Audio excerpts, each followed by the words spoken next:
My opponent claims that we need to extract resources that are plentiful on the moon and limited on Earth in order to create a better future for humanity and replenish the dwindling resources available on Earth.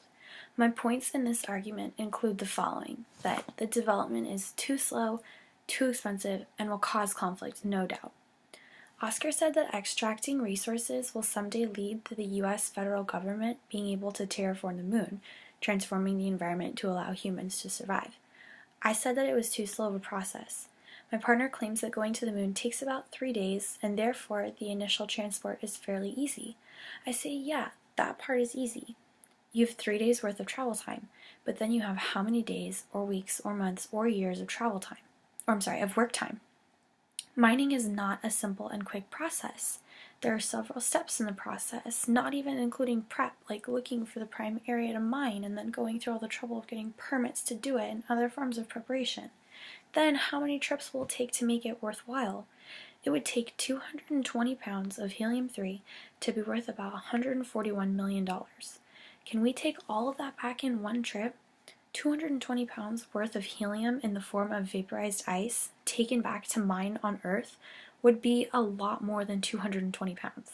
Can we take that all in one trip? Probably not. Add 6 more days to go there and come back. We mine again. We make the trip back home, again and back, again and again.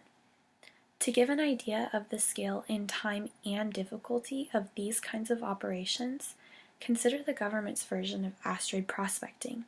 In April of last year, NASA approved a mission in which spacecraft called OSIRIS-REx will rendezvous with an asteroid called Bennu.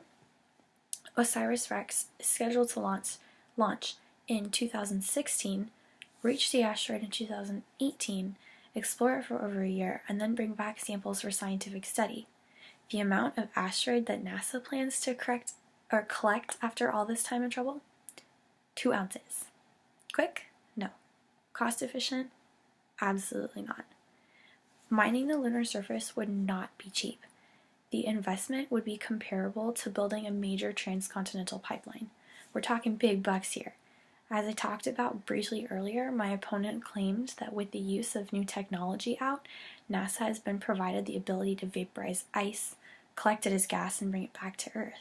Oscar claims that this saves a lot of money that can be put towards melting it. I say that this costs money to do it.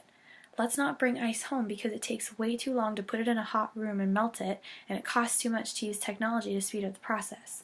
Let's instead vaporize the ice because, hey, we can, and hope it'll cost less. Will it take longer though?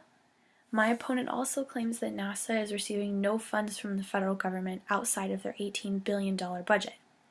May I just ask where NASA gets those $18 billion? Taxpayers. My opponent says that this whole process can revolutionize the energy industry and provide potentially cheap and plentiful clean energy. Great, but at what cost? We've used useful ways to get clean energy. Solar panels, wind turbines, and hydropower systems are all ways to get and use clean energy in the average American household. And what's more is that living communities as a whole, and even large businesses and corporations, are committed to using these forms of renewable energy. We have them and they're working great. Why should we invest so much money in something that can lead to so much conflict for a replacement for something that already works great? What's misleading about these projects isn't that they're subject to budget problems and delays, but that they've become so overblown and so exaggerated about their potential to radically alter human life, to do away with the notion of scarcity and deliver us to a future of plenty and peace. It's a nice thought, it really is, but in the world we live in, plenty doesn't yield peace. My opponent said, and I quote, "Conflict is inevitable. Whether we're fighting for resources on the moon or resources on Earth, there will always be a potential for conflict among the nations. We have to take the risk." I respond by saying this. Yes, conflict is inevitable. There will always be a potential for conflict, and there probably will always be war. But I leave you with this. In 1957, the Soviets launched Sputnik into space. In the years following, the United States and the Soviets engaged in what would come to be known as the space race, and more in the Cold War. Tensions over political issues were heightened by the competition of who reached the moon first. This resulted in such an unsafe time in America. The fear of continental annihilation by nuclear weapons ruled society even when they didn't know that it did. Small children were educated in schools about what to do if a nuclear bomb went off. Families invested in underground shelters in the event of nuclear bombing and radiation. The nation was unsure about the security of its future. The technological superiority required for such supremacy was seen as necessary for national security and symbolic of ideological superiority. It was that important to them, and that was just who could reach the moon first. What about when we start competing for resources? Now it's not who can get there first, but who can take everything first.